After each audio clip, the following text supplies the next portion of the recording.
Ma. Hello. Paano nga po pumasok dito?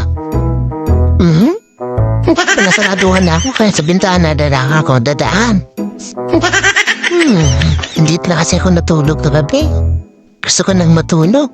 No, meow ma. Please.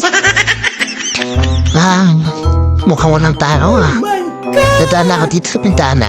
Ganito kasi dumadaan ang bertugo. Ako si Whitey, ang bertugo ng Leyte. Kaya dito ako dadaan sa bintana na ito, meow ma. Wow! Grabe.